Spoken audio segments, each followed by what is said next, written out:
Welcome to Epic Tales and Critical Fails, a Pathfinder 2nd Edition Remastered podcast. Prepare for adventure, terror, and the occasional use of bad language. We're a rules-light podcast. We don't agonize over the rules because, quite frankly, there's a lot of them, and we will get them wrong occasionally, so be kind. We're also using hero points slightly differently. No one gets them at the beginning of a session. Instead, the players accrue them during the game, and they can have a maximum of 3 at any one time. But if the worst happens, they have to spend them all to stay alive. I'm Laura, and I play Katarra, a sneaky, stealthy sailor, or pirate, depending on your point of view. I'm Lucy, and I play Bethilde, landlady of the Wandering Barnacle and grandmotherly gnome. I'm Mike, and I play Bertie Bunce, halfling cleric of Pharasma. I'm Maddy, and I play Minesh Adon, a tempestuous root leshy of death. I'm Kyle, I play the vastly knowledgeable and cunningly clever Xander Dante. And I'm Michael, I'm your GM, and I play everybody else.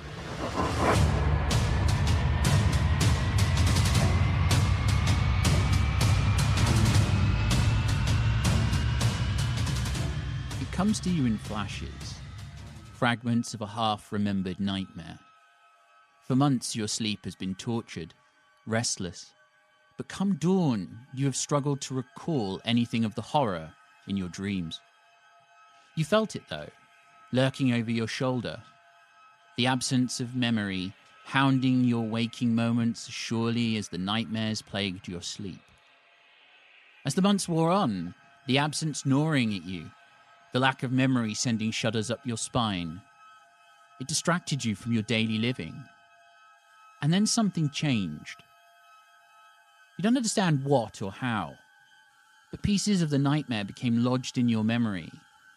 A paltry handful of splinters underneath your skin, buried deep in your consciousness. And where there was once an absence, there are now images and sensations.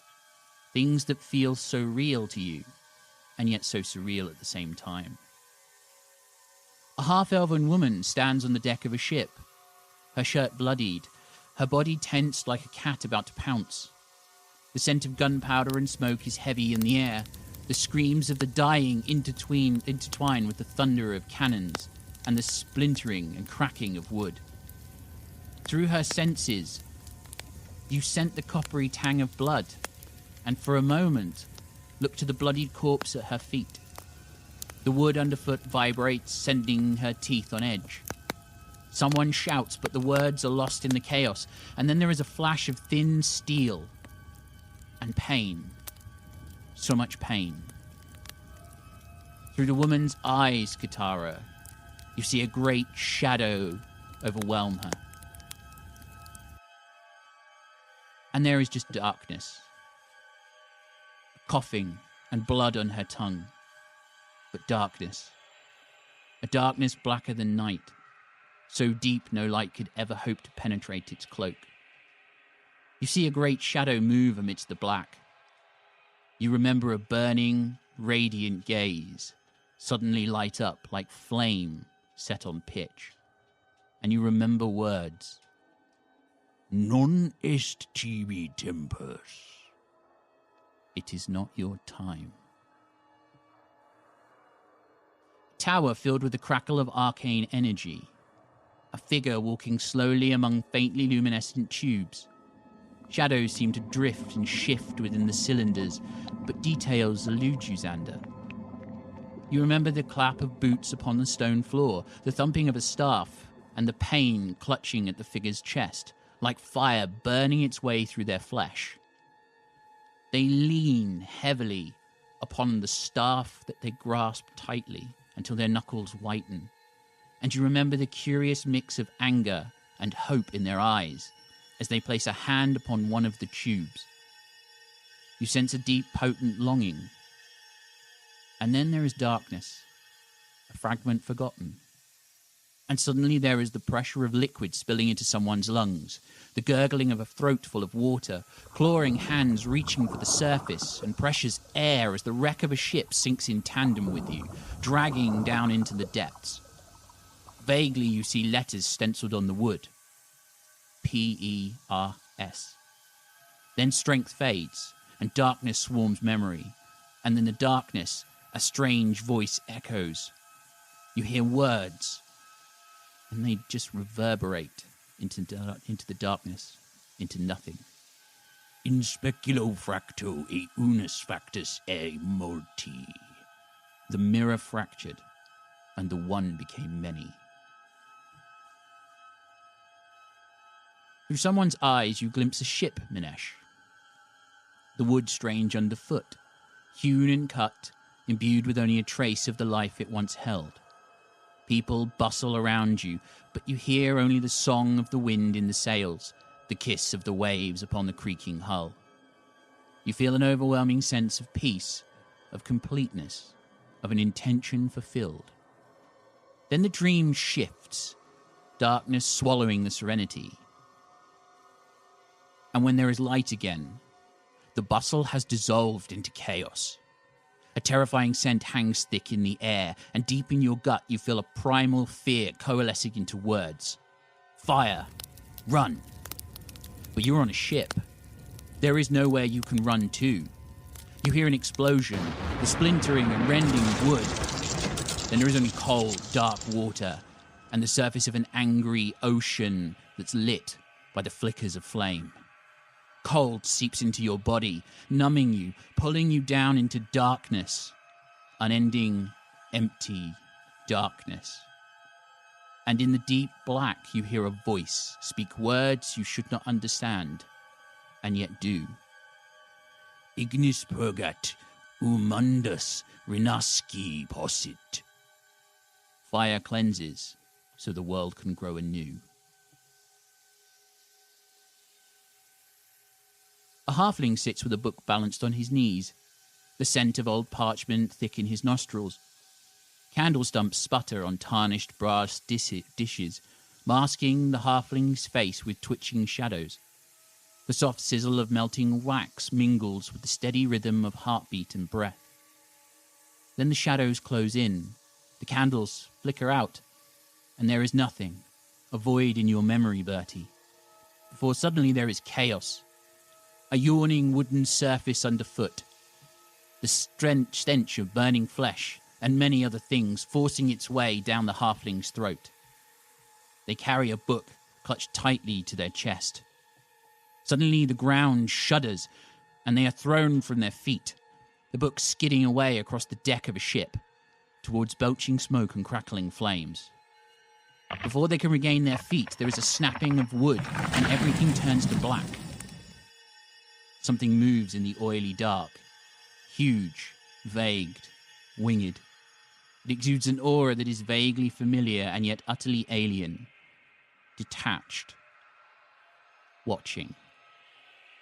Words reverberate in the cold void space, spoken in a dialect you don't understand and yet somehow grasp its meaning. Matrona expectat ubi perisse propheteus, Iuxta amen. The lady awaits where prophecy came undone, down by the river. Barrels and crates bob between stone walls, the stench of brine and effluent mixing with the incense being burned in the taproom to keep the patrons from barfing. A young gnome sits at the top of the steps that disappear below the waterline, holding the end of a fishing line, occasionally tugging on it as the float bobs atop the floodwaters. The image blurs for you, Bethilde, fading to black, and then you remember an old gnome, panic stanked across her face, clutching a thickly braided rope instead of a thin fishing line. Pain shoots up their arm as they hang, and the world lurches, their feet losing contact with the deck of the ship as it rolls onto its side, like a great beast succumbing to some fatal wound. Terror grips the gnome, curling about them like the smoke that gusts across the rolling waves. They dangle, watching the sea crash against the deck, snapping the wood as it was kindling. Then there is a flicker of flame and a sudden weightlessness, gravity pulling the gnome straight down into darkness. Deep, eternal, concealing, and yet comforting darkness. Something is lurking there amid the black, old, patient, receiving, terrifying. A voice echoes from everywhere and nowhere at once. Arca aperta est e uspis mundi cognivit. A box was opened, and the world knew hope. Absalom, 4725 AR. More than a century has passed since the god Adon died, and prophecy came undone. Since the early years of the 4600s, people across Golarion have faced tremendous upheaval. Nations have fallen to ruin, and some have risen anew. The world wound was rent open in Sarkoris, allowing demons to pour forth into the world for more than a century before its architect, the demon lord Discari, was slain by the knights of the Fifth Mendevian Crusade. The nation of Lastwall, scarcely 400 years young, was laid waste by a weapon known as the Radiant Fire, as the Lich Tar-Baphon, the Whispering Tyrant, broke free of his prison of Gallowspire.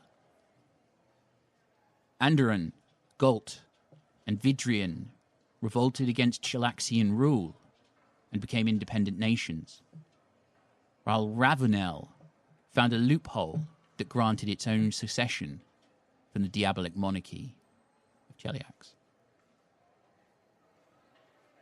At the heart of the Inner Sea, the city of Absalom, the city at the centre of the world, endured the loss of its founding god and the turmoil that followed. Crises have come and gone. A new generation of heroes has rallied to the city's aid, and life is carried on in the long shadow of Aradin's absence. In the Ascendant Court, the Starstone Cathedral rises above the surrounding neighbourhoods, as would-be gods march along the Avenue of the Hopeful, each believing they will be the next to pass the test of the Starstone and achieve divinity. In the Wise Quarter, the streets bustle with scholars and students hoping to emulate the docents of the Arcanumerium, the various taverns and inns echoing with the somewhat slurred intellectual debates, while on the street corners doomsayers yell from atop old crates, who are mostly ignored by the learned passers-by.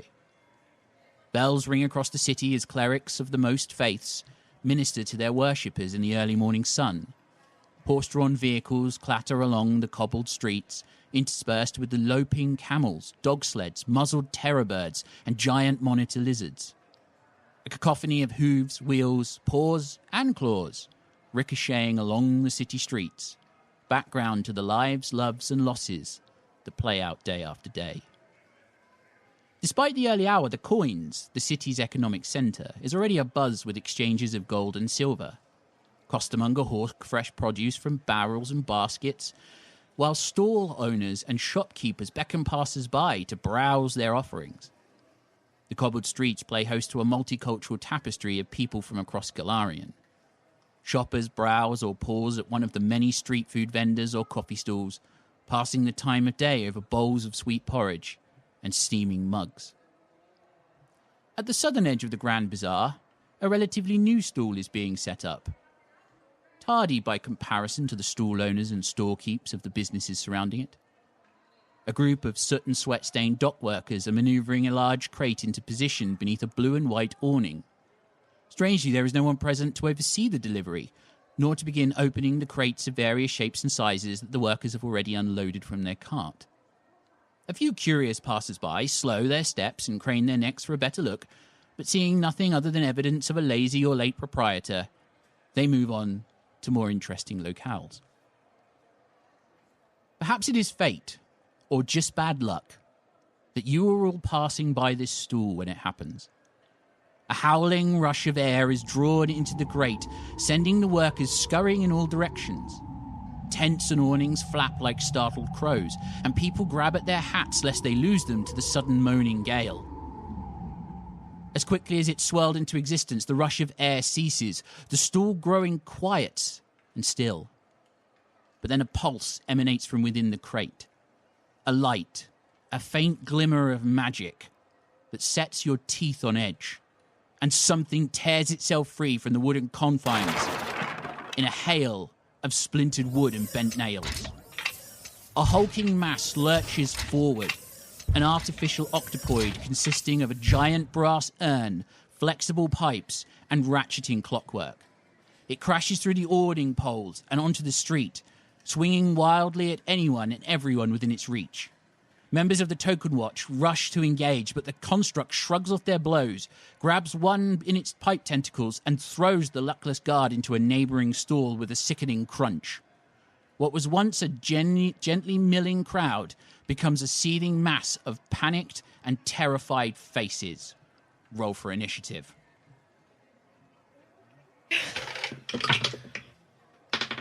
Straight into it, okay? It wasn't the best first roll, admittedly. Okay, Xander, let's start off with you then. It's a 9. 9. Bertie. 24. 24. Bethilde. 21. 21. Katarra. 17. 17. Minesh. 11. 11 for Minesh. You have all embarrassed me. Bertie hasn't. Yeah, I got a 21. That's what I'm talking about. Oh. Yeah. You made me look bad. It's not hard.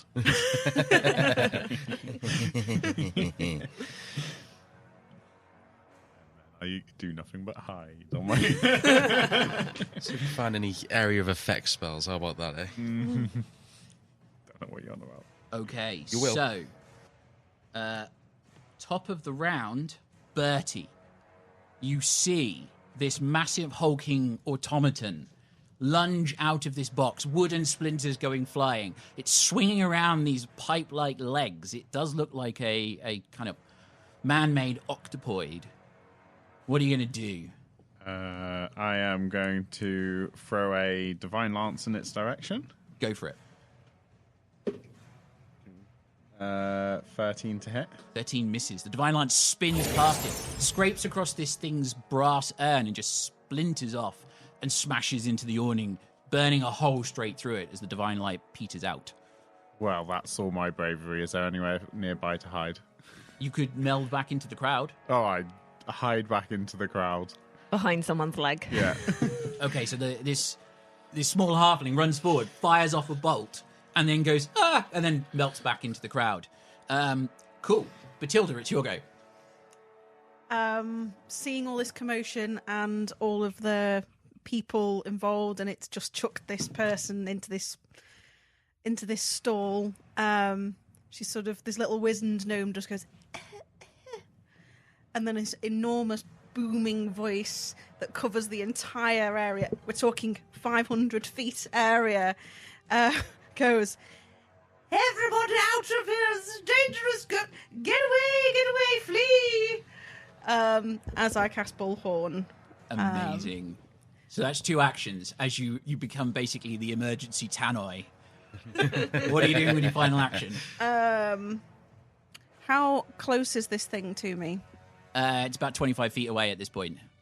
I'm going to lean down to my trusty snail, pat him on the side of the shell, and go, "Beauregard, I think we'd better get out of here."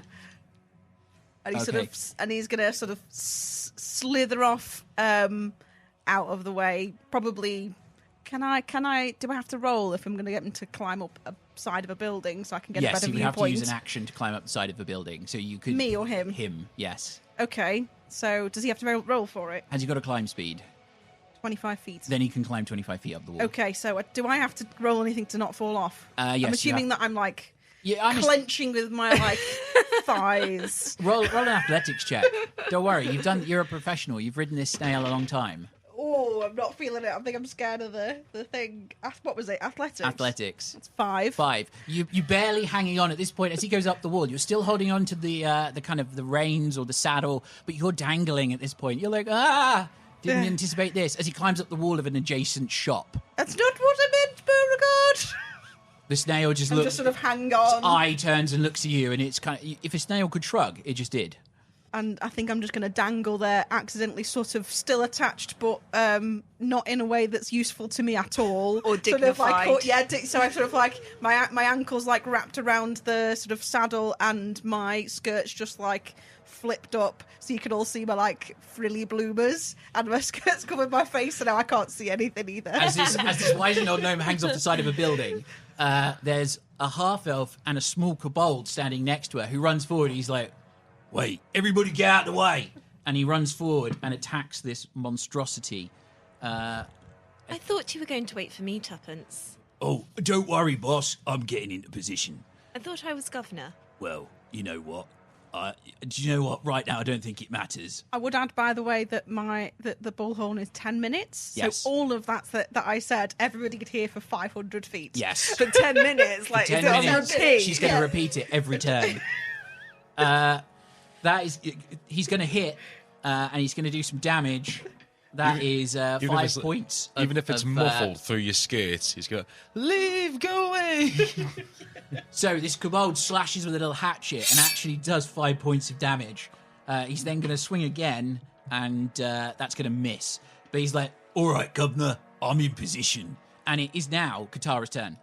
Okay, well, I shall join you, Tuppence.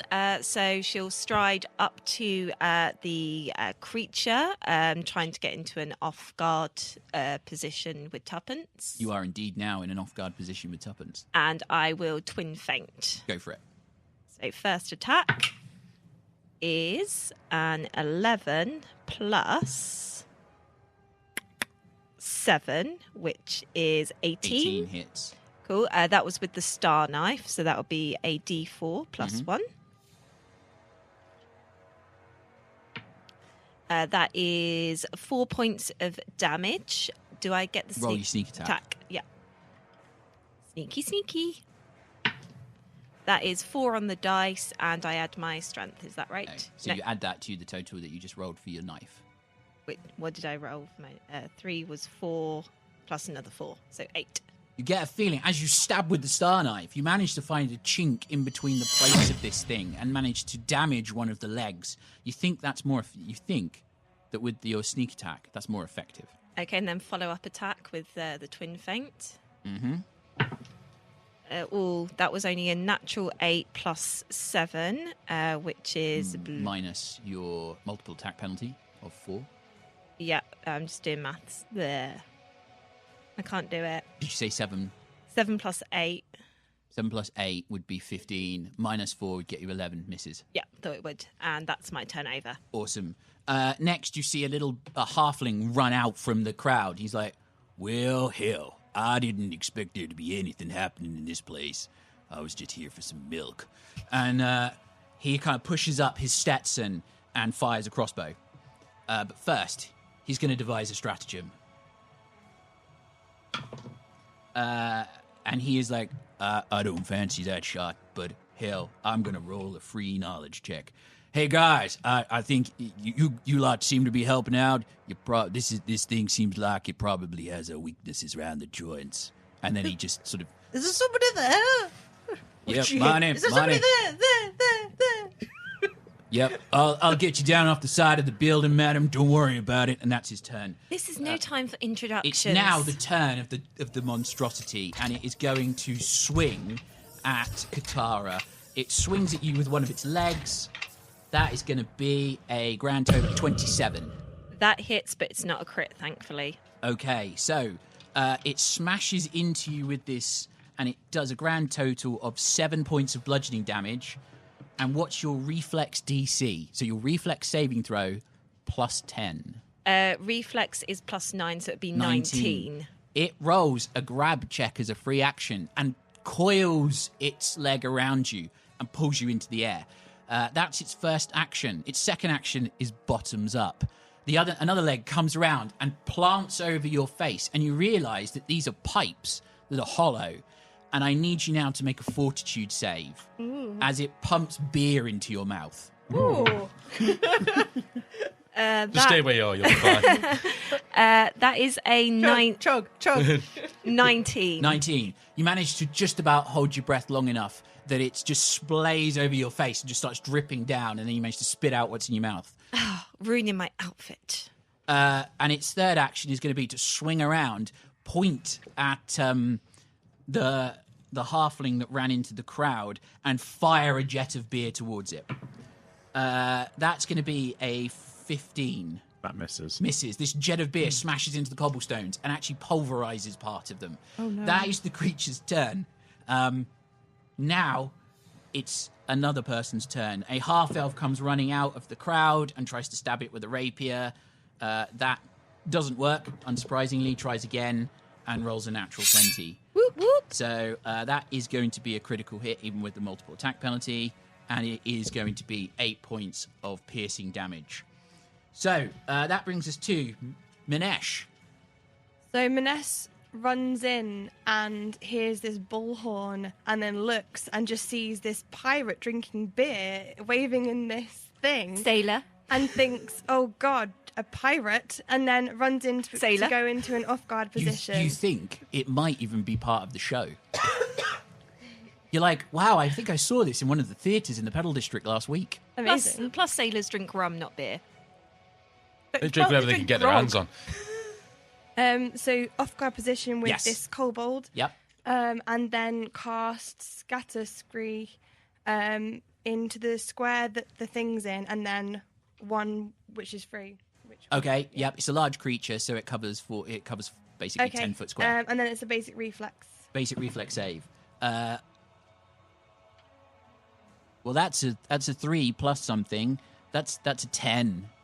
Okay, so that's a fail. So that is 6 bludgeoning damage. And the ground is difficult terrain. The creature, you just hear it make this moaning sound, this, and it takes the pounding on the side of its this urn that makes up its body, and you see it's starting to buckle and deform. That brings you've got one action left. I ran No, in. you ran into position. Yeah. That's right. Xander, it's your go. Yeah, so Xander started off on a different street entirely, has heard this loud, booming voice come out of nowhere, all this commotion, and then he's joined in later on. And the first thing he sees is this poor half-elf woman being chucked around and waterboarded briefly. And It's all part of the plan. the first thing he does is he leans up comfortably against a wall, looks at this absolute magnificent abomination, and going to recall knowledge on the open for Arcana to see if I can figure out how it's working. Go for it. It is 18. 18. You think this should be a clockwork automata. You think it's meant to be a clockwork brewer. It would ordinarily wander around filling up people's glasses. However, one thing that's definitely missing from it is the key that winds up the mechanism, which you notice is still in the box, the crate that it bashed its way out of. Okay. How far away is this box? It's not like in the way of it, right? I could easily get to. No, it's moved into the street, so it's in the middle of the street now between all the stalls. Okay, I'm going to run over to this box, get the key, and then do I have enough time to go and try to wind it into the automaton? You can certainly try. Okay. So you run over, grab the key, and then charge towards the automata. So that gets you, so you move, interact, and then move again. So you would be able to put the key in on your next You'll turn. be in difficult Okay. terrain. He will be in difficult terrain. That brings back to top of the round. Bertie, you've squeezed into the crowd, but you've got a problem. They're panicked, and they're all running in the opposite direction. I mean, accepting that this crowd is leaving me behind quickly, and that half-elf looks like she needs a bit of help, I close my eyes and pray to Pharasma to give her healer's blessing, and then I'll do a 2-action heal on her as well. Awesome. You feel this warmth infuse you, Katarra, as you see out the corner of your eye, this little halfling pointing his hands towards you, and he seems to have his eyes closed, to be muttering something under his breath. There's a familiarity to this magic, and there's a feeling of comfort in it. That's 13 points of healing. Nice. Thank you. You've got one action left. Are you continuing to retreat? All three? Okay. Healer's blessing Healer's- and then 2-action heal. Perfect. Bethilde, you are hanging upside down. Your skirt is over your head, and you're still crying out that everybody should run. So I'm going to use my first action to attempt to get a better grip of Beauregard and regain my modesty. So I don't know if you want me to roll for that or just do it. Roll acrobatics. Modesty check? Yeah, modesty check. Yeah, roll a modesty check. I'm not sure that's one of the skills. It's in the remaster. Oh, she's obviously very modest. Is it, what was it, athletics? Acrobatics. Acrobatics. 19. 19. You watch this old gnome suddenly hook her foot on the saddle and just sort of spring back up onto the top of this snail, and is just balancing, no longer in the saddle, you're balancing on the front part of the shell, just where his neck would start to meet the shell of this snail. Oh, that's better. Two eyes turn to look at you. Oh, bloody hell, look at all of this. So I look around and there's a drunk pirate, a weird tree, A lizard. a lizard, and this thing which I'm fairly sure looks like a runaway beer keg thing, and I'm like mentally checking off my list whether it's supposed to be mine or not. So I'm going to... Tara would like to point out that A, she's a sailor, and B, she didn't actually drink any of that beer, therefore is not drunk. And has a high constitution. Okay, so We can what I only see go is off what we're is seeing. someone who looks like a pirate Sailor. covered in beer. Because I missed the bit where you were chugging the beer and you're just covered in beer. I'm like, okay, she's Yeah, got that's all Minesh saw. obviously got a problem. I'm going to try and recall knowledge whether I know anything about runaway demonic escapee. Okay. When I see that, when I can smell the beer and I realise that, I'm like, okay, right, do I know anything about brewing that might help? Okay, so what is that, an alcohol law check you're rolling? Yes. Okay. So that's 11. 11. You recognise the scent of the beer that's being pumped out of this thing. It's still dripping out of the end of the leg. It seems to be Smokeside Sour. Oh, that's very fancy. It's quite high in alcohol content, so it makes you clumsy quite quickly. Oh, okay. At which point, I suppose, I'm gonna. So there's a number of little, little bags and things attached to Beauregard. So I'm gonna dig in one of the bags and pull out a set of knitting needles. Okay. And fling them at this thing. And I'll sort of shout it's okay, I can help. There was this telekinetic projectile. It's needle darts. Needle darts. Amazing. So you throw these needles and they just, like they've got a mind of their own, spear towards this thing. That's an 18. 18 hits. One.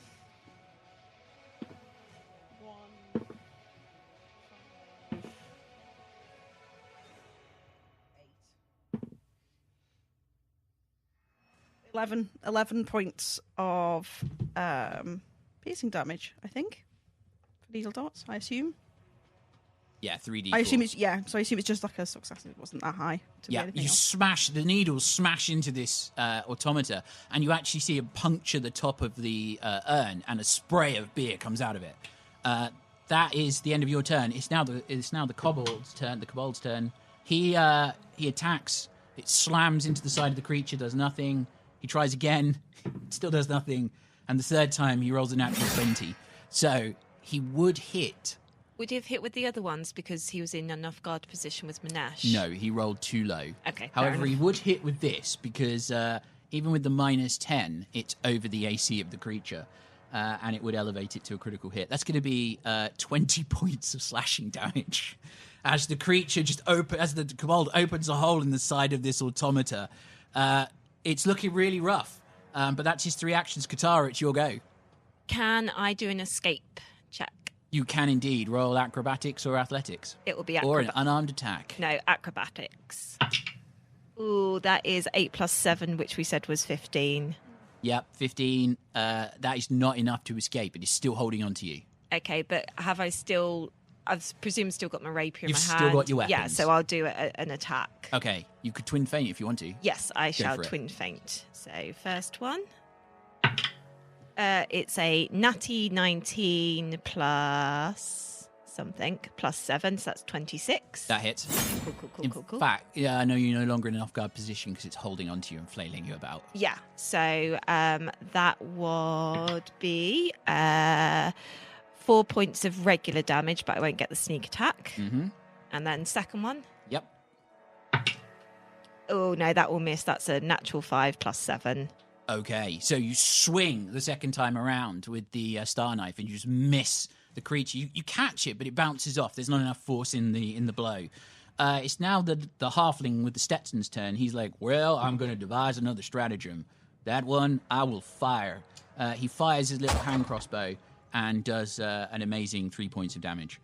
He then steps back and is like, I think you got this. I think you got this, lady. And he points up at you, Katarra. It's like, Nice don't to be worry, you're on top of this. I can see it. Nice to be called a lady for a change. I'm always polite. My mum brought me up proper.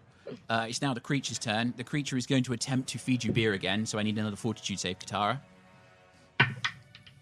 That's a 14. 14. You manage again. This time you manage to pull your face away from the tube before it manages to clamp on, and the creature just misses you entirely, this construct. I have a more refined palate. You just hear... It then is going to swing at Xander because you're right there next to it now, and it swings a leg towards you. That is going to be a 21 to hit. 21 does hit. You take a grand total of 7 points of bludgeoning damage, and it's going to attempt to grab you. That is another 22. It's against my AC. Yeah, it's against your reflex DC. So your wait. reflex saving throw modifier plus 10. Reflex modifier plus 10. That's 15. 15. It grabs you and has you now in a bit of a lock hold. Its final action is going to be to attempt to feed you beer. So I need you to roll a fortitude save. Temptation to just let this happen.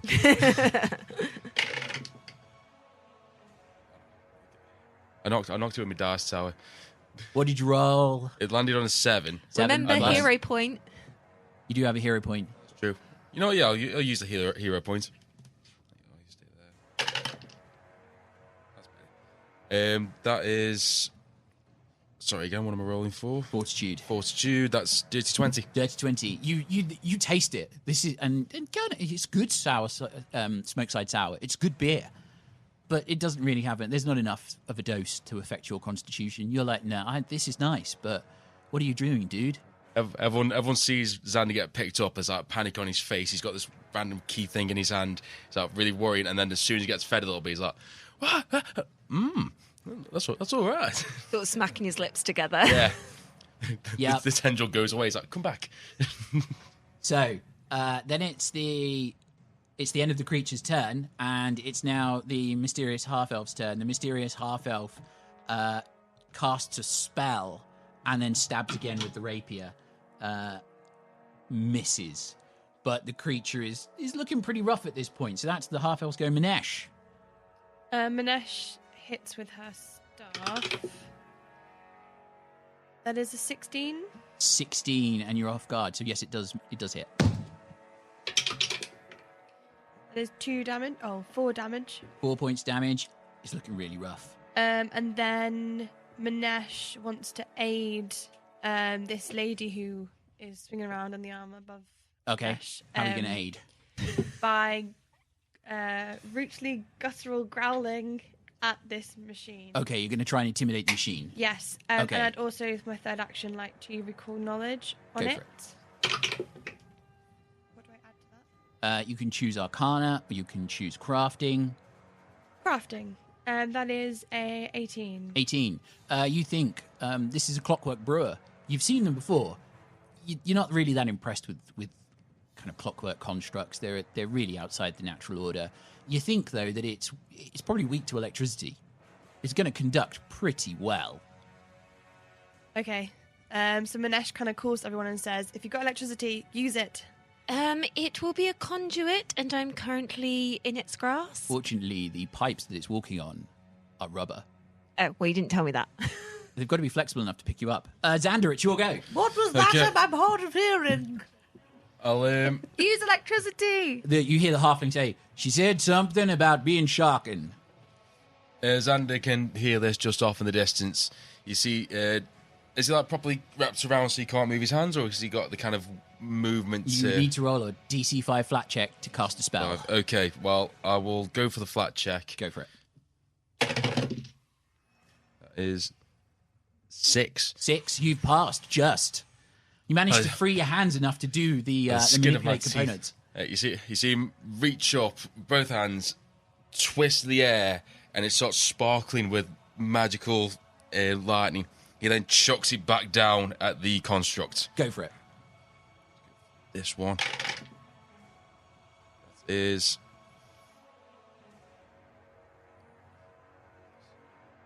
dirty 20. Dirty 20 hits. And that will be the initial. Yep, 3d6 damage. Nice. That is 3, 4. That's 9 points of electricity damage. The lightning just arcs through the creature. You see it sparking off and landing in some of the early morning puddles and just sparking along the ground through the difficult terrain that the Leshti has created. And suddenly, this clockwork automata just leans forward and you just hear this as it leans and tumbles and crashes into the ground. Katarra, I need a reflex saving throw. Would I? Oh, nat 20! It falls away from you. Oh, Well, actually, okay, no, you're so- held, aren't you? So yes, Yeah, I yeah. need a one for you. Yeah. Okay, so Katarra rolls a natural 20. As it releases, you drop to... Can I tumble through the air and do a through the air and superhero land. landing? Yeah, you do a superhero landing, 3-point landing. No one knows why. The crowd Because around I'm are like... cool. 18.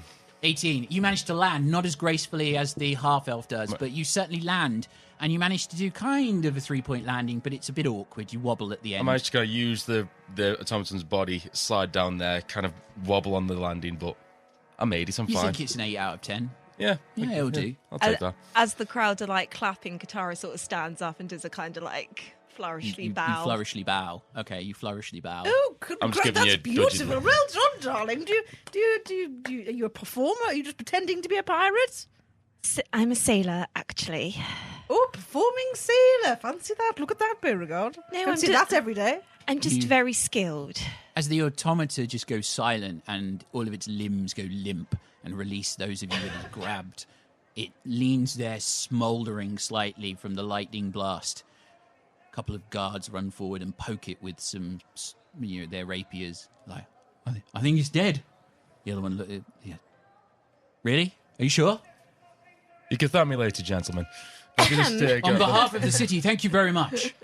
no problem. Now, please get out of the way, and I just want to investigate why this is like kicked off. Okay, roll. What do you want to roll? Arcana, nature, Crafting. Go for crafting. Yes. Can Minesh join in? And Minesh is looking No, you cannot. Yes, Minesh does. Can Minesh look for something that she could take to sabotage as ever being repaired?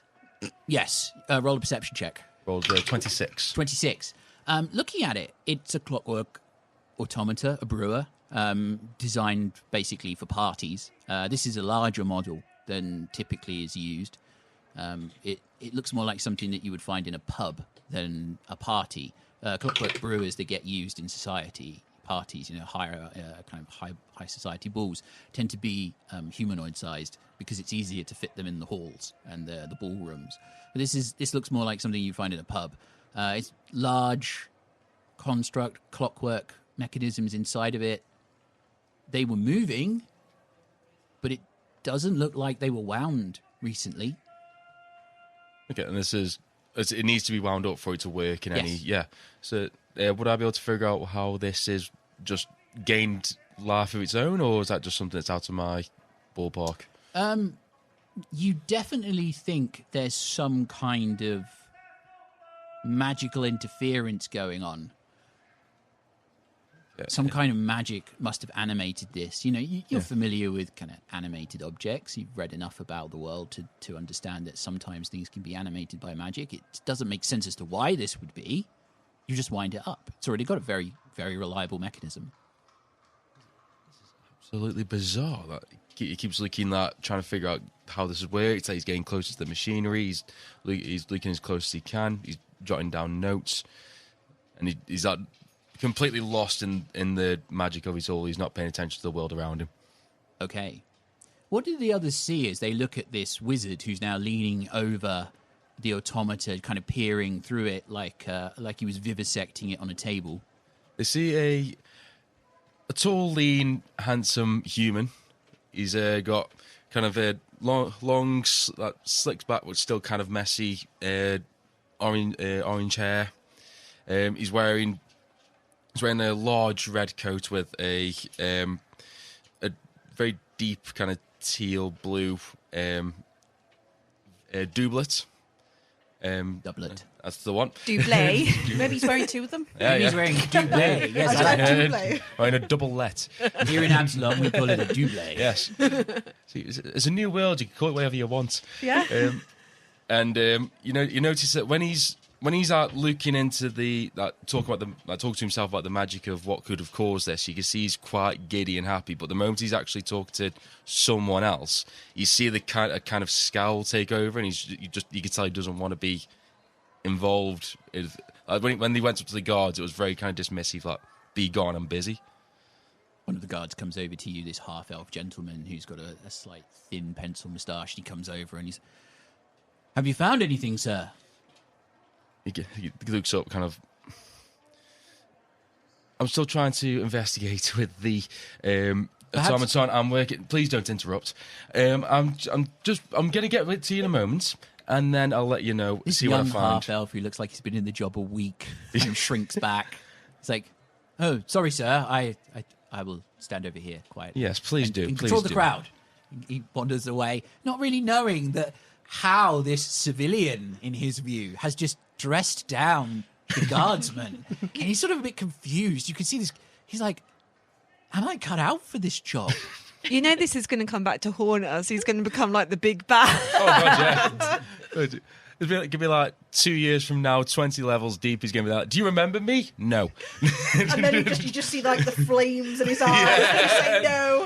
He's like, I remember you. You did notice his little name tag on his uniform. That you know, cadet Mariel Ian Veer. Okay, I'll make a note of this. I feel like it'll be important. Having moved up in the crowd to watch from a safe distance and do my best to blend in, when Xander goes back to investigating, I'll cast guidance on him. Okay. You catch in the corner of your eye this little halfling waving his fingers at you, and you feel a little bit inspired. What does he see out of the corner of his eye? Well, a rather unassuming halfling, young, late teens, brown curly hair, really just doing his best to blend in. He's got a little backpack on his back, but generally dressed in normal city attire. Kind of person that you'd walk past and not pay much attention to, particularly you. Yes, definitely. You're kind of wondering what this halfling's doing, but you feel inspired, and you're like, oh, maybe magic. Interesting. You see there's like a look of, what is he do? And then the inspiration kicks in, he's like, and he goes straight back to working on the... Are you having like a house moment? You know, where like house is like talking about something completely different, and he's like, oh, I should put it in the drawer, and then he's like, of course, it's this condition. Yes. Are you having like that? You're like just talking, and you're just like, Yeah.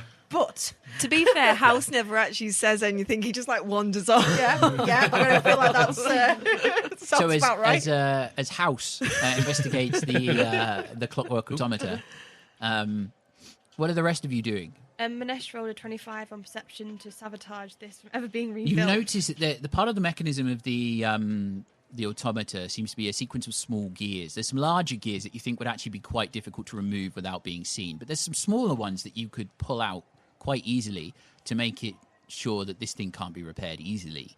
You're not sure about never be repaired. I mean, the damage to it probably says it's more likely to end up on a scrap heap, but you think with enough spare parts, anybody would be able to actually repair it. Okay, I take them anyway. So you pull out two of these gears, And put them in my pockets. and your leshy pockets. I'm wearing armour. You're wearing armor. Oh, your armor has pockets. Have you just got like little knots got in the belt. wood? Amazing. Amazing. This leshy just surreptitiously puts these two gears into... there's so much chaos that it's easy enough to do at this point. And the crowd is sort of leading. The guards are looking at the crowd. There's sort of, what's going on? What's happening? What? Oh, that was scary. Oh, hello. Oh, no, keep back. I'm from the Absalom Gazette. And you just hear this kind of hubbub going along around. And the guard is just trying to keep things back, sort of occasionally peering over his shoulder at Xander nervously. Whereas the other one's just standing there in bewilderment, just not sure what happened. There's still one that's slumped on the floor beside a stool where he was thrown, who's just completely rubbing his head and going, I hope we have medical insurance. Oh, I'd best go over and check he's okay. So you bustle over Bertie and you're like, he looks at you, he's like, Who are you? Oh, I'm just a passerby, but I'm okay at bit of medicine and helping people out.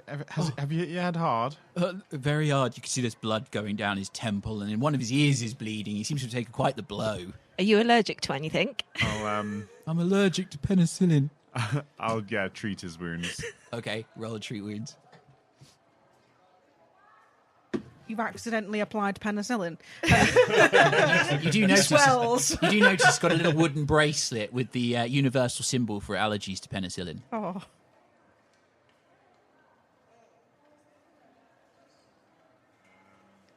That is not great. It is 14. 14. You actually don't manage to do anything for his wounds because it seems like he's just got a concussion. So there's very little that you can do in order to help him. But you don't further injure him, which is good. I just, as long as he believes I've done something to help him. I appreciate the compassion. It does help. It reminds me there's still... Maybe, what happened? Go have a sit down and a cup of tea, and I'm sure you'll feel right as rain in no time. Good idea. If you see my supervisor, just tell him I'm at the coffee stall around the corner. Okay, I don't know who your supervisor is, but okay. My supervisor is Tiblerian Trisfiel. Sure, okay. Good luck. Thanks. And he kind of pulls himself up on this broken stool and kind of starts wandering in a swaying swagger down the street, sort of keeping a serpentine path. Hit him with a heal spell as he wanders off. You see his path, his walk gets a little bit straighter, and he sort of stops swaying from side to side. While this is going on, can Katarra go and inspect the crate to see if there's any delivery notes or any indication of where this might have been shipped from, where it was being shipped to, or anything that is... Go for it. As you do that, the halfling in the Stetson wanders over and goes, "Well, that was unusual, and I gotta say, that was an impressive performance, flying through the air, being held by a giant brewery. Oh, thank you. I'm impressed. My name's Barnaby. Barnaby Strucker. I'm Katarra. My friends sometimes call me Cat. Well, I hope one day I will be able to call you a friend."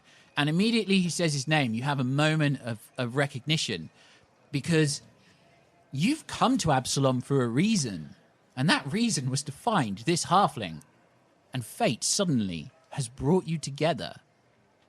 Is it a perception check that I'm rolling on the crate? Yes, you're rolling a perception check. So I rolled a natural 19 plus 5, so that is 24. 24. Looking at what's happened in this stool, the stool itself is in disarray. Some of the other crates that are there have been smashed by the automata as it came out of them.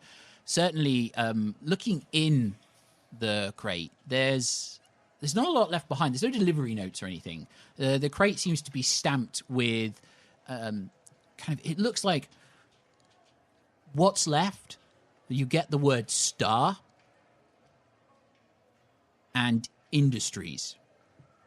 Whatever the rest of that was, it was smashed off. These are the back ends. You get a back end of a word, star, and you get industries.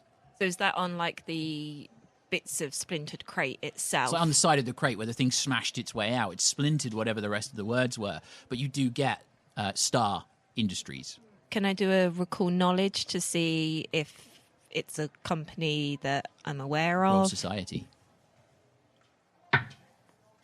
That is a natural 10 plus 3, so 13.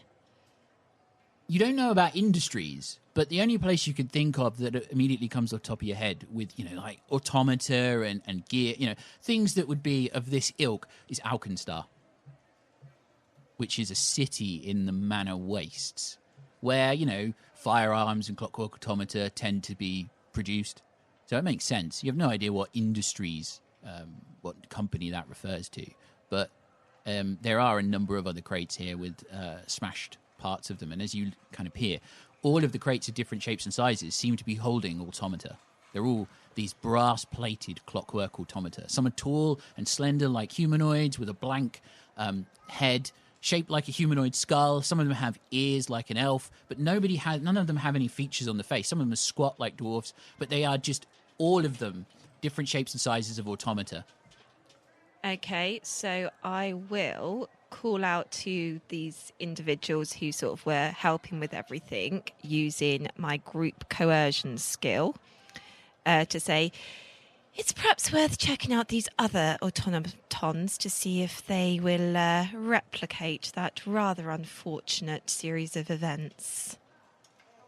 How far does the spell reach? It's not a spell, it's a skill that...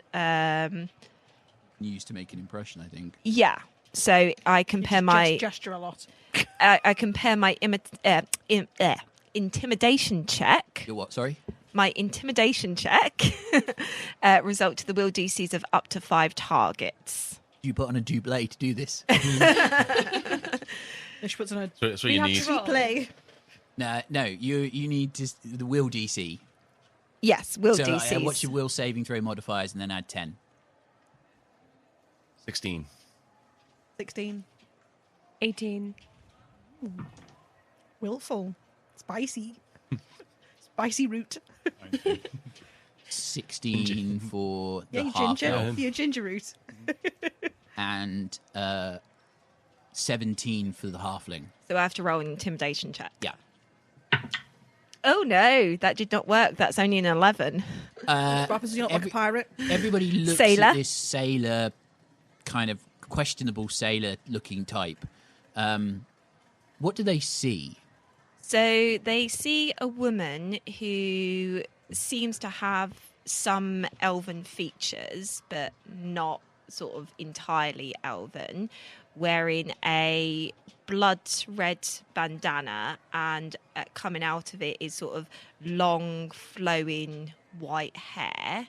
And she's dressed with kind of a frock coat that billows out at the bottom, and across her chest she's got a bandolier full of daggers. But then they all saw her using a rapier and a star knife. This is one heavily armed, questionable sailor. And yes, none of us care when she shouts over to us. No, none of you care at all. You don't feel intimidated in the slightest. You feel tickled. Well, Some of you, the old gnome bursts out laughing. I look at you. Nice try. I look at you with that just complete disrespect, and I look over back to the machine and look at myself and go, this shouldn't have been working. It's missing 2 cogs.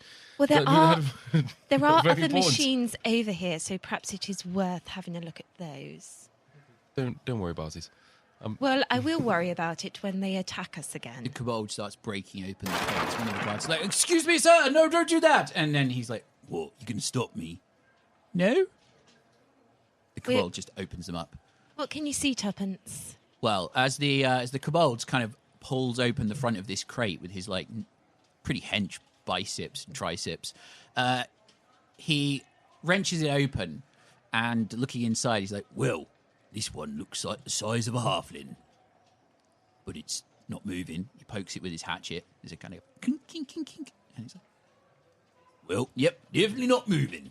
What do you want me to do with it, Gov? Shall I smash it?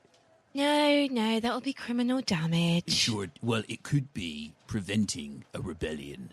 Well, it doesn't seem to be doing anything at the moment, so... It's lulling us into a false sense of security. You're always so suspicious, Tuppence. I haven't stayed alive on the cannoneer deck this long without being suspicious. Minesh kind of eyes up their relationship, and then The kobold catches your eye and is like, she's my protege. Minesh kind of nods and then walks over to another crate and starts looking at it. Roll a perception check. With him mentioning a cannoneer deck, would I know that these 2 are definitely pirates? Roll an sense motive, so perception. The kobold you see is wearing a battered old breastplate. He has a hatchet in one hand, a shield on the other. Or he had a hatchet in one hand, a shield on the other. He's put the hatchet away now. And he's got his green scales crisscrossed in places with scars. They're a little bit faded, as if he's on the older generation for a kobold.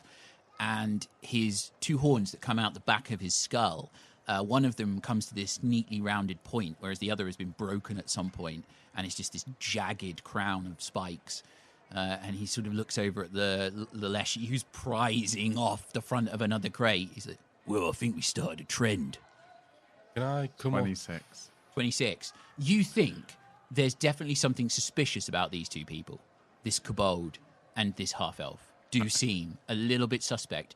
kind of like half the people that walk in your parents' shop. I do my best to continue to blend into the crowd. You blend back into the crowd. Because of the ripping off the crates and stuff from the that's caught Xander's attention. Just to kind of beat around the bush, can I cast Detect Magic on that general area where these automaton crates are, and see if any of them are giving off the same energy that the previous one was? You cast Detect Magic, and there's no magic in any of the crates. None of the other automata or any of the unopened crates that you can see ping any magic back to you. But you do get a sense of something in an alleyway that's behind the stall. So behind the stall, there's an alleyway that you actually ran through. And you ran past a couple of people who were moving the opposite way. The chaos, everybody had spilled into different directions to get away from this giant brewing machine. But you sense an element of magic at the mouth of that alleyway. I'll kind of halfway through a sentence of saying, see, you guys have nothing to worry about. And then he notices it, and he goes and runs over to see what he says. Is it like kind of it's glowing with magical energy? Is there anything obvious?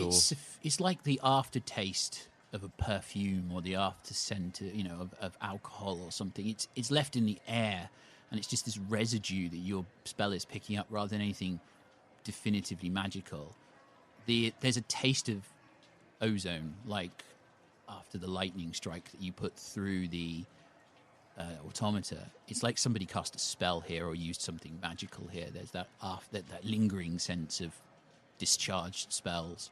Go for recall knowledge to see if I can figure out what the spell was. Go for it. Roll an Arcana. Minesh, as you break open these crates and start looking at these other automata, what does the rest of this group of misfits see?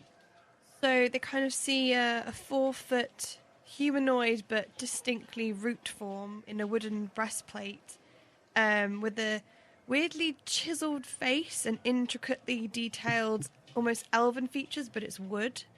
And then there's like a mischievous look in her red glowing eyes. And then you see a tiny flying mushroom kind of wander over around her. This mushroom has little butterfly wings that's floating around going, mash.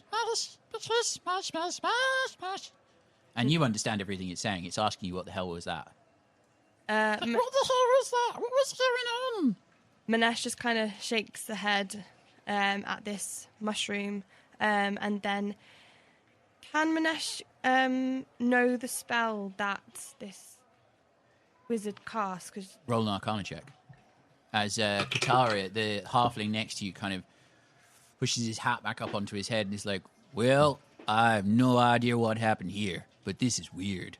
Did you know there's been a bunch of thefts of automata from warehouses in the docks recently? It's strange how automata seem to be now going wild in the Grand Bazaar.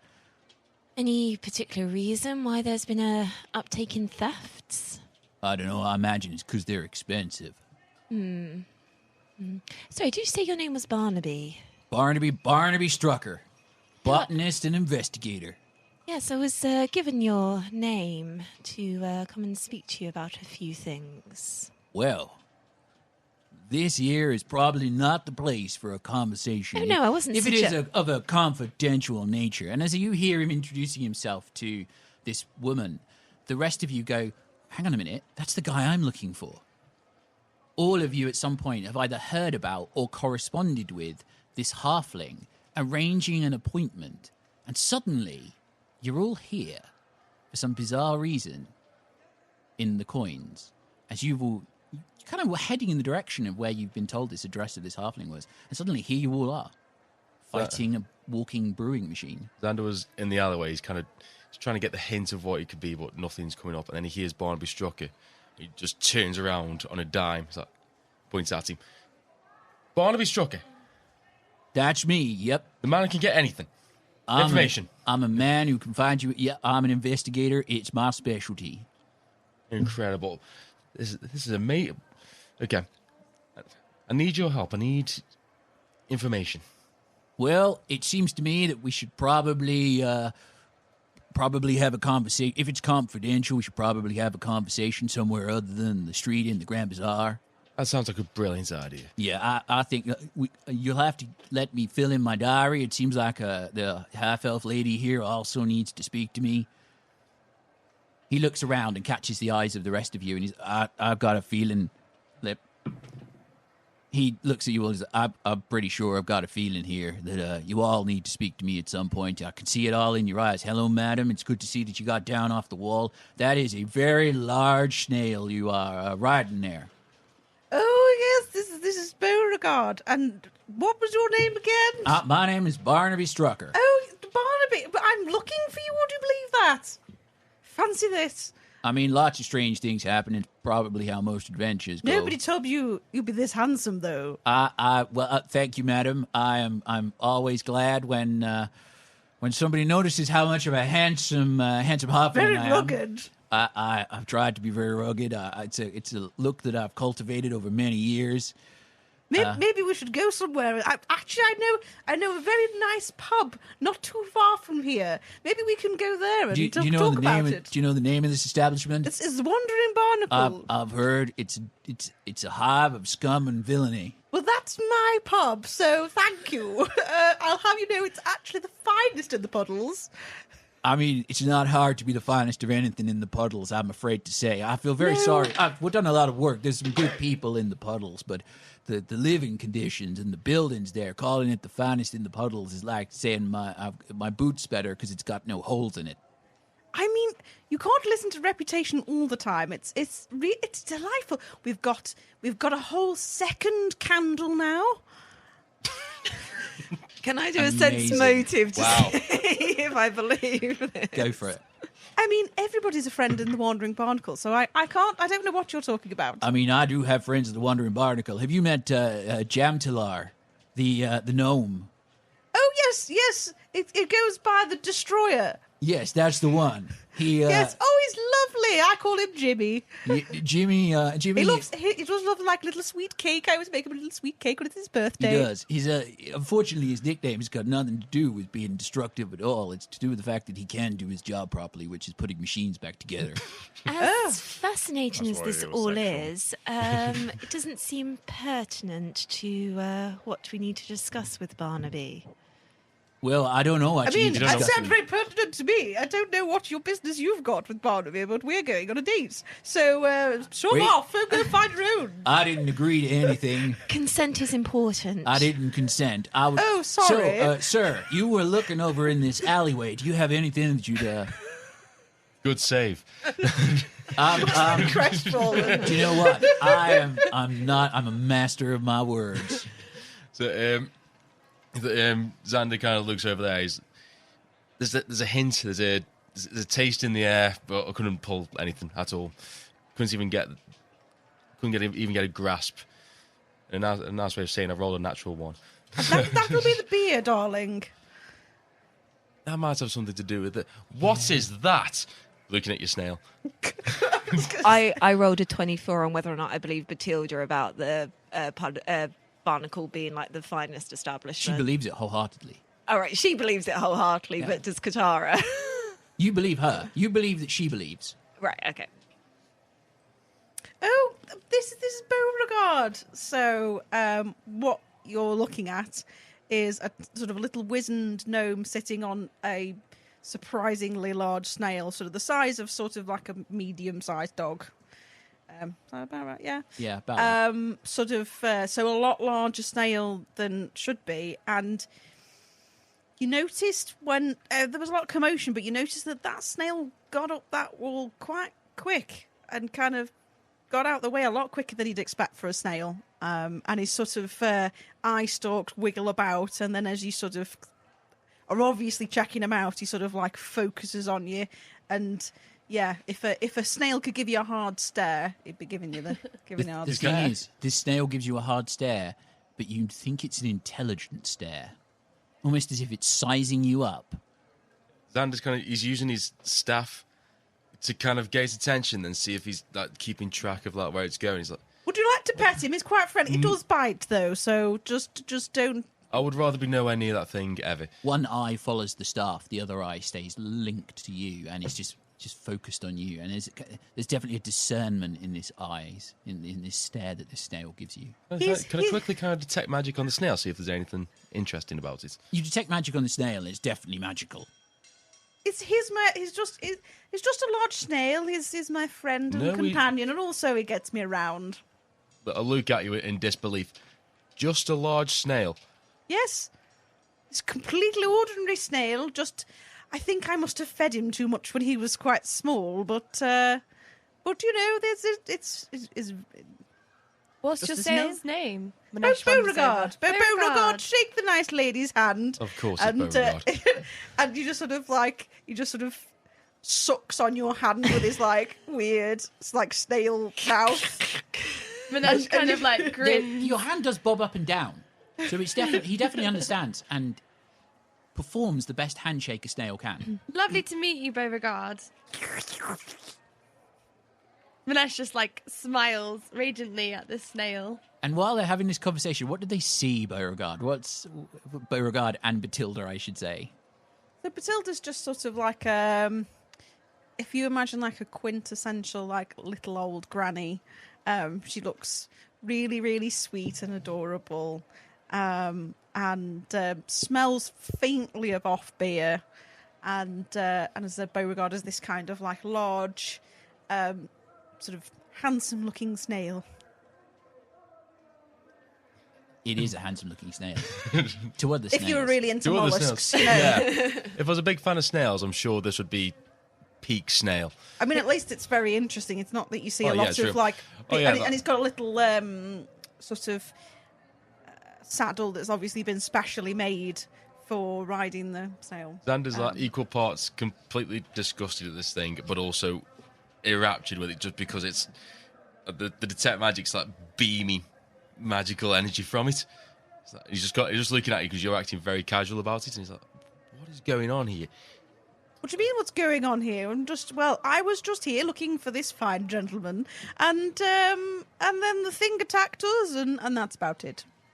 And then I met you and all of you. And do you want to go for a pint? Should we go for a pint? That seems like In the Wandering Barnacle. Yes, Not a chance.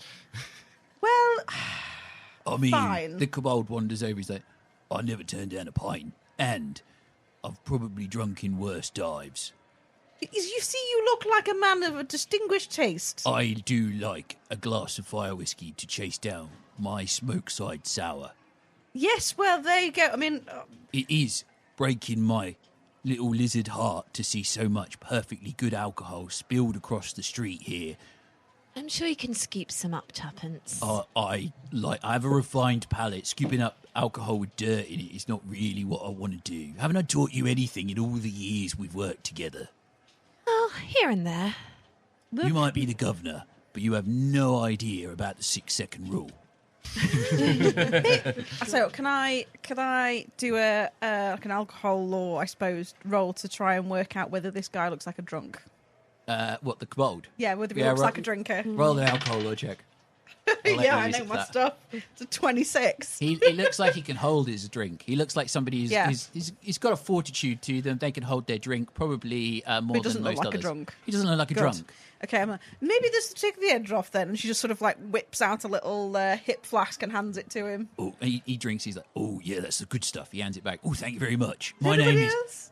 is Tuppence. It's a great to Nice to meet you, Tuppence. I'm Bethilde. He shakes your hand. He's like, it's a pleasure to meet you. You too. Are you in charge of this outfit? I am. Yes, that's right. I am the dragon. Quite You're a dragon. accurate. I did think that when I looked at you. I thought, this is the smallest dragon I've ever seen, but... I mean, I've not really seen any I am a dragons, compact but dragon. I assumed, yes, you were travel-sized, in the same way that Beauregard is slightly larger. I assumed sometimes you can get dragons that are slightly smaller. I wasn't going to make a thing about it. I'm very sorry if you're sensitive about it. It's because, I need to work on a cannon deck. You see, that's my day job. I'm a cannoneer. I bet you'd be very good at that. Could you set fire to them and then that way would... No, I breathe poison when I really get angry. Yes, you don't want to see tuppence angry. There's lots of people have poison come out of their mouths when they get angry. I mean, so... that's true, but none of them are literal. Oh, okay. Would you like a demonstration? I'm sure these guards yes. could use something to do. Yes, Tuppence, maybe you should no. burn a hole in that thing, pointing at the thing that attacked us. Small dragon, I'll join you. Hello. You can breathe acid as well. I You can. can breathe poison as well. Acid, but All right. He puffs out a little cloud of poison at the Minesh brewer. spits out some You acid. spits out acid. It hits the creature. It's like burning through the automata's chassis. Barnaby, can we please go? Well, this is interesting. So, my name's Tuppence, and he looks at Xander. Who are you? Xander Dante. Pleasure to meet you. Pleasure. You look like a man with refined tastes. Oh, most certainly. I'm sure you do as well. I do. I like really well-made hatchets. He pats the one at his hip. He's very skilled with this as well. I am. If you want woodwork done, I'm your kobold. Why don't you just ask him about it? Wow. You could tell she works in a tavern. Katarra just face palms. What kind of tavern did you say it was? A criminal tavern? No. It's a light little pub, and we've got, as I said, we've got 2 candles now. So in the evening, you can see what you're drinking. We have a very fine jar which has some sort of things in vinegar, and most of them I think are eggs, and I think the main thing that's nice about the Wandering Barnacle is it's a home for anybody. Everybody is friends there. I'm trained in underworld lore. Can I see what I know about the Wandering Barnacle? Roll underworld lore. Is the Wandering Barnacle a place you go where everyone knows your name? And they're always glad you came? Yes, exactly. Have you been before? 18. No. 18. The Wandering Barnacle, you've heard about it. People go there, they leave things with the bar lady. She doesn't really ask too many questions. It's a kind of neutral territory. Nobody fights. If you do, Bert the barman gets out his crossbow. And he's very accurate with it. No one messes with Bert. Not the place you want to be seen, then. Not if you're a high society person, no. If you're a member of if you're somebody who lives in the puddles, or a member of the criminal fraternity that operates out the sort of lesser economically sustainable districts, or lower economic status districts within Absalom, it's probably safe fare to go there. Do you share this? No. There's a small halfling standing off to the side. Tuppence looks over and says, "Hello, who are you? My name's Tuppence." Pleasure to meet you. I was actually also looking for Barnaby, but it sounds like he was suggesting we come back and meet him another time. I think he was talking about appointments. The halfling who's in the alleyway with Xander turns around and goes, "Yeah, I was thinking we could fill up my diary and we could." I'll fill your diary. I'm Christ. sure you will, madam. I'm very grateful that you Sorry, are. I think the fumes are getting to my head. I'm sorry. I think there is so much smoke-side sour in the air here that we're all getting a little bit lightheaded. But you said you found some magic there, mister. Found a trace hint. It's long gone. I couldn't figure out exactly what it was. But there's the remnants of a taste in the air of magic. When he says that, can I sort of start sniffing the air and try and do like an Arcana roll to try and see if I can Go for it. sense any magic in the air? Go for it. 10? 10. You don't smell any magic in the air. You smell beer. Yes, no, I think that's the smell of beer. I think that's what you're getting. I told you, if you needed a drink, all you have to do is ask. Xander's just looking at you again, disbelief, and he just ignores you. Carry on talking to Barnaby. So yeah, the trace magic has gone. I couldn't figure out exactly what the spell was, but it must have been clearly something was cast here which influenced the automaton. I can't see how there'd be anything else. Well, that is strange. It also seemed that it had the markings of Alcanista. Who?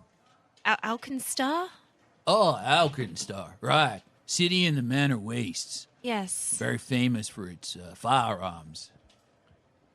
Well, Pharasma's sands keep running, and it's been a pleasure to meet you all, but I do have other things to do with my time. So, Barnaby, I was hoping to discuss some dreams I've been having with you. So if we could put some plans in, then we could take a walk back to my home, and we could probably sit down and have a conversation about this. Oh, you have availability today? I mean, I could. My diary just cleared up. I mean, I'm quite happy to come and talk to you now if you do have availability. I only came out for some milk. I don't necessarily need to meet with you at the same time as all these other lovely... Did you say dreams? That's a good shout. I don't think we need to all meet together. I think we can all separate. Yeah, because... Well, we seem to work very well as a group. You guys just not want any friends? The issue that I would like to discuss is, I guess, quite personal to myself. I mean, I would like to talk about a dream as well, so... Does your dream involve Barnaby by any chance? It does now. No, it was something to do with the water and a ship. I don't... Water and a ship? Yes, I had... So you see, whenever I dream, I don't normally dream think about that snails. this isn't the appropriate place for this conversation. I mean, there are some ships around here. But yes, no, it's just that you say that you have a dream, and... it seems very strange that we would... I don't believe in fate. Well, sorry, no, I don't believe in coincidence. I do believe in fate. You see, I'm getting confused. That's a very different thing, man. Yes. I don't believe in coincidence. It seems that we should all meet here. And I know that I am meeting Barnaby because I have very unusual dreams. It's also probably not safe for Bethilde to meet Barnaby by herself. Barnaby, I think it's not safe for Barnaby. I could act as bodyguard. Would you like to hire me? I cost £2 a day. Oh, is that what you call tuppence? Yeah, that's why I'm paid that by the Queen.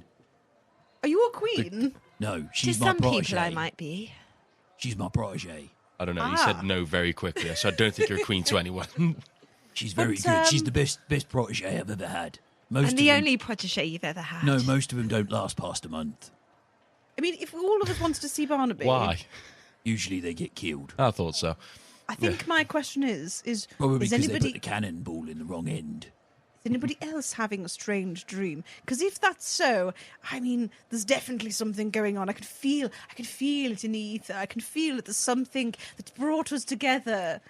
I mean, why are you stroking the air? I can hear the whispers from beyond. It is interesting that she mentioned a ship. Do I get any impression that her feelings of the ether are a legitimate... that she has some sort of... I can answer that one. Check. Yeah. Would you like me to do a performance? You can roll a performance. Can I roll a nature? Yes, you can. I was a 16. Can I roll a corner? I want to be a part of this. Yes. I sort of wiggle my fingers and sort of look spooky. 16? 16. 16. You're all pretty confident as you watch this gnome sort of bounce from one foot to the other as she sort of hops down off this snail and starts sort of making this over-enthusiastic and slightly overplayed show of feeling the ether. You get the sense that she has absolutely no idea what she's talking about. There's definitely something that this gnome is feeling. You're not entirely sure what it is. Barnaby, I do think it is best we discuss my concerns separately to the rest of this group. Barnaby, I have no doubt from the discussions we've had that we've all had a very similar dream. I think she's just senile and can be ignored for a bit.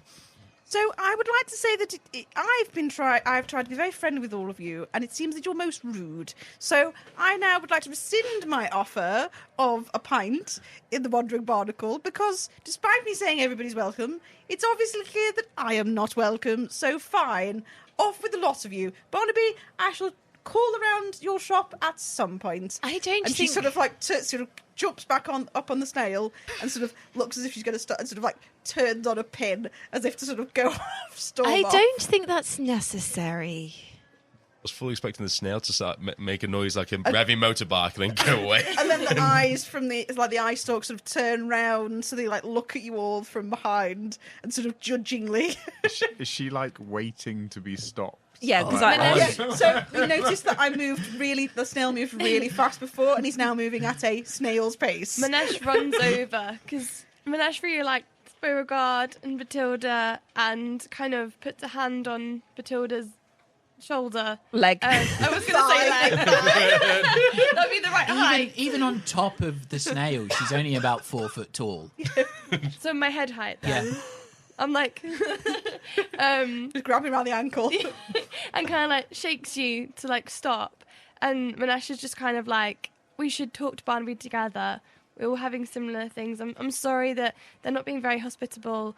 I'm sure your tavern is most hospitable. And I'm excited to see it for myself. I'm sorry, I didn't mean to offend you. It's just, like I said, it feels quite personal in nature to talk about my dreams. So I just felt that it'd be more comfortable to do so It's alone. fine. You go talk about your saucy dreams, Barnaby, on your own. I think Small Bush, come along. Let's go for a drink together. I blushed profusely. Fleshy, I am not a bush. Oh, sorry. What was your name again? Minesh. Oh, Minesh sorry, Adon. Minesh. And what's this Bless you. butterfly moth thing? This is Mush. What? Oh, delightful. Come along. Let's... hang on, this is all getting rather out of hand. I think we've all got off on the wrong foot. We've all somehow ended up in the same place at the same time. Whether that's fate or chance, I don't know. Well, But- it's really creepy. But It is creepy. But we did seem What do you call me again? Creepy. We did. Lovely.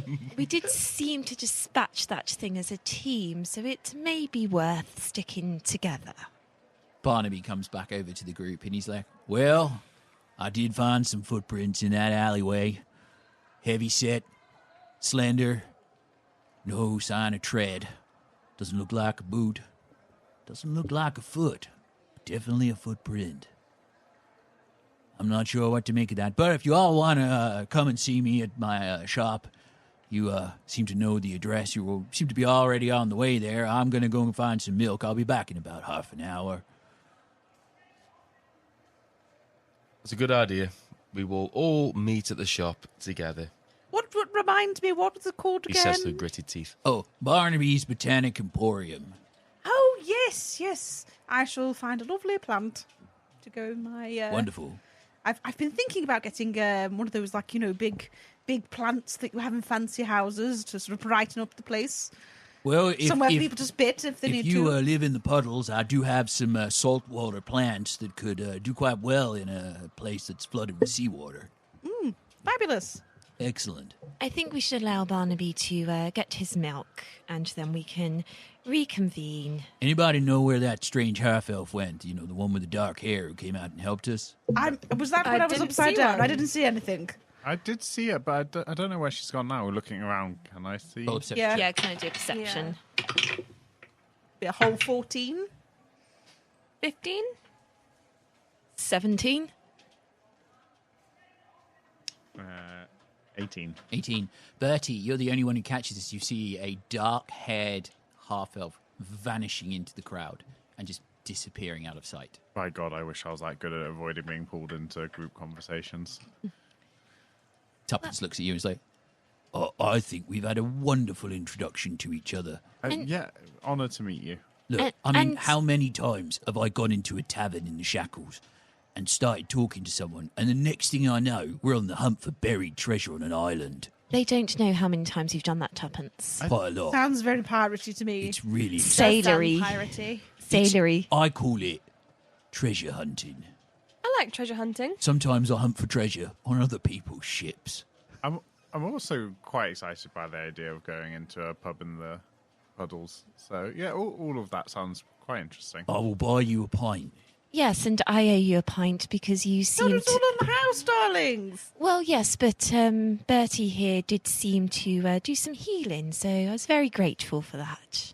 Lovely. It's always a pleasure to help someone out. As for those pints, I mean, mentally noted. I look forward to it. Well, we have some time to kill before Barnaby gets back with his milk to his shop. Well, we've got an hour to kill, Gov, but judging you haven't been to Absalom much, have you? No, Tuppence, you know I've spent most of my life on the luck of the draw. Right, well, the puddles are a long way from here, and it would take longer than for the sort of hour we've got.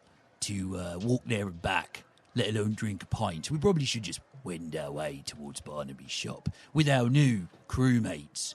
Clearly, this is what they've become. Which one of us is the leader? I thought you said I you were the Are you leader. Captain Gov? Well, I don't have the hat, so... Wait, stand here. And No, this I goes don't- off. 5 minutes later, he comes back with a tricorn hat with a feather in it. I I've don't- got you a hat. When he comes back, he realizes that there's like a like a tiny captain's hat, but more like an engineer captain, so more like a little peaked cap that like Bethilde has like found upon her person and put on a Beauregard. So he's wearing like a little tiny hat. I don't really have the head for hats. Well, it's got a really lovely feather on it. Somewhere in the crowd you can hear, "Somebody stole my hat! Where's it gone?" On that bombshell, I think we should be on our way. We should leave before... Tuppence, run! The guard is like, "What? What happened? Where? Where are you going? Have you found anything? When you Wait, say- stop! In the name of the token guard!" And I had a dream. I wanted to be a guard. And you hear him sobbing to himself as you bolt into the alleyway and start heading down towards Barnaby's No, shop. I will stop and I'll say to him, who is your supervisor? My supervisor is Tiblarian Trisfiel. And is he here now? No, he's off at the token guard headquarters over there. And he points across the Grand Bazaar. Okay, we'll speak to him in due course. Please do tell him. Yeah, tell him I've got a good job. I've got a little. He pulls out a little card and unfolds it. It's like a public satisfaction survey you could fill out and give back to the. I'll do that and I'll tell him how very brave you were. Thank you. I'll get this mess cleaned up. Yes, you do that. If you and your friends find anything, I won't tell anybody until you come back and tell me, because you look like you might kill me. No, not Like today. criminals. No, we're not criminals. You How see, he's dare becoming you? slightly hysterical. How dare you? How very dare you? All right, then. I'll let you go. Yes, as you Thank should. you. Thank you for your service to Absalom and the token guard. It is just one observation of mine that generally, if you are criminals, perhaps dressing less like one might help in the future. I have no idea what you're talking about. I dress exceptionally well. You are still is a- drenched for a in pirate. alcohol. Sailor. It is a very fine frock coat, and the bandana is quite new. But you do. She's got the vibe of somebody who spends a lot of time on board a ship. You assume pirate because the archetypal vision of a pirate is with a bandana or a hat, but that could be a little stereotypy. It might be a bit stereotypy, but there is two of you together, and you've already spoken quite extensively about your... And you called us all a crew. Yeah. Well, I work on And a ship. That's who Yes, I have with me. that's the proper terminology And you for a just group stole of a people. tricorn. If you when you happen upon treasure, do you refer to it as booty? No, I No. refer to it as mine. Well, see, not pirates. Well, the Queen does get a cut. Well, she does. The Queen does get a cut. It's not all yours. Long live the Queen and the luck of the draw. It's a wonderful ship. Okay. Are we Nice. running? I thought we were running. We're running. Yeah, we Yeah, are- yeah, we're we are already running. running. So when you You hear that, run like, into the neighbouring street and then you slow down, knowing that the best thing to do when trying to avoid somebody who's shouting "My hat, my hat!" you slow down and blend into the crowd. Bethilde doesn't really blend, so she's just good sort of idea. like. I think the only one when who she could get starts away with that running, is Bertie. the thing- Fortunately, you're that small that once you're in the crowd, all of these other tall people shield you from view. But yeah, when they say run and like Bethilde and Beauregard like jet off, you then realise that you thought this snail was fast. This snail is a lot faster than you expected, like very fast. I knock onto Minesh. I told you it was a magical snail. I can't keep up with it. Oh, yeah. Well, Let it go. I never Look at thought it go. I would be outrun by a snail. It's the first time for everything, Tuppence. I know. I'm impressed. How So common am are I. leshies? Excuse me? I mean, Was that in there's- character or out of character? There are, Let's just ask Minesh. How common are you? in Absalom, there is a conclave of leshies that Okay. live I thought you said letters, lashes. Then over in Eastgate. Okay, so I've seen them before. You've seen them before. But They're not they're like- around the city. Normally, you see. Normally, they tend to hang out with the druids over at the Grand Halt. The which is description in of the... glowing red eyes did catch my attention. Yeah, the red eyes are a little bit unusual. Most leshies don't have such intense colour of their eyes. They're sort of normally much, usually green, blue, kind of. Red is a shade in nature which says danger, run. Don't or eat don't the red eat. berries. Or they're not normally as heavily armoured as Minesh either, which is interesting. You might be small, but you're still a little intimidating. To Yes. me. And you've passed intimidating. you've passed gourd leshies and sunflower leshies, and they're usually like, oh hello, my name's Wisteria, I'm Hyacinth. This is a totally different type of leshy, completely and Death utterly leshy. much more threatening. Yeah, death leshy. Bred for battle. Yeah, Unless she's bred. Bone? No. Grow. No. We are created. So they're made more from like pumpkins, roots, not bread. as you're walking down the Just a street phrase. and you're thinking, how common are leshies? You see a sunflower walking in the other direction. Hello. Morning. I'm tip happy, my new you've hat. got a normal voice. When the sunflower says morning to Minesh, how does Minesh react? Minesh just nods and carries on. Okay. I thought my kin would be more interested in me. Oh well. she doesn't respect the sunflower lashes. There's a hierarchy. of Minesh has leshies. business. You Doesn't just have hear time it going for a down the street. sunflower. Hello, good morning. Hello. It seems a very happy leshy. Annoying leshies. She's a root leshy, there's a sunflower leshy, they're on opposite ends. Very opposite. Maybe she's the root of all evils. Boom, boom, boom. Shh. Look, We'll find out. We'll find out. I've got a shipman's sense of humour. I Anyway, know, Tuppence. I've spent enough time with you. you have learned a lot. Yes. It's a great pleasure to be your mentor. Remember, feel the force of the waves rolling through you. Let go your anger. Let go your anger and give in to Besmara's locker. I'd rather not spend my time in Besmara's locker. I mean, plenty of sailors would love to spend time in Besmara's locker. I'm going to be honest. I'm not quite sure what we're talking about. Is this some kind of euphemism? It's a very big euphemism because Besmara doesn't wear a lot of clothes. Oh, is this a friend of yours? You haven't heard of our Lord and Saviour, Besmara? It's a lady in Saviour, actually. I mean, if you spend enough time in a locker, you should know. I mean, her locker has two meanings. You drown in it, or you spend time in it. Each to the road, each to the road. Delightful. The phrase Lord and Saviour, do I know anything about this as a religion? Roll a religion check. Yeah, I'm going to try and see if anyone in the pub has ever talked about Besmara. Besmara. 19. Would that be society, I suppose? Religion. Oh, for me. Oh, no, we didn't. There we go. 9. You haven't heard anybody talk about Besmara or Bethilde, but Bertie, you've read enough around kind of the fringes of religion and done a bit of study. Besmara, also known as the Pirate Queen, is a goddess of piracy, sea monsters, and strife, and is often paid tribute to by sailors who wish to avoid troubles on their sails. But she is very much a free, kind of a goddess of freedom of the waves, and very much about treasure, booty, monsters.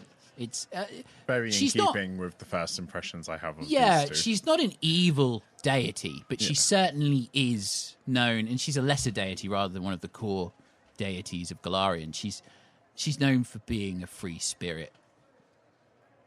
Okay, a free spirit with her locker. Good to know.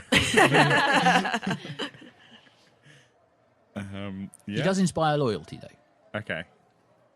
Well, I guess I don't judge you any worse for it, but Do you say that out loud? good to know you at least have some faith.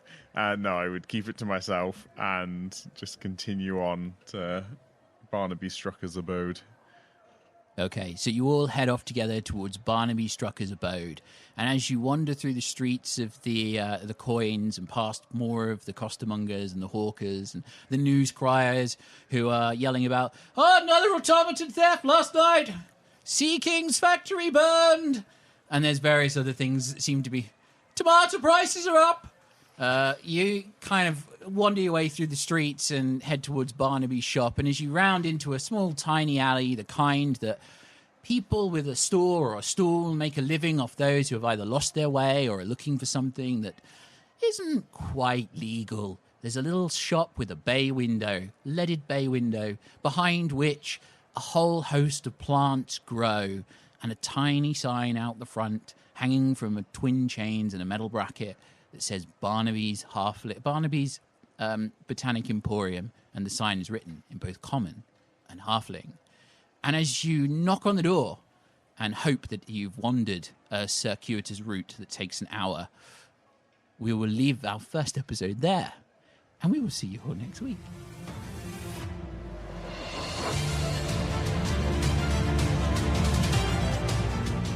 You can find us on your favourite social media platforms. You'll find links in the description below.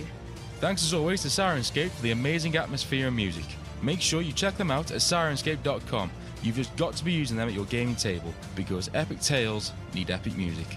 Thanks for listening. We've been Epic Tales and Critical Fails, brought to you by Grant Harper Productions.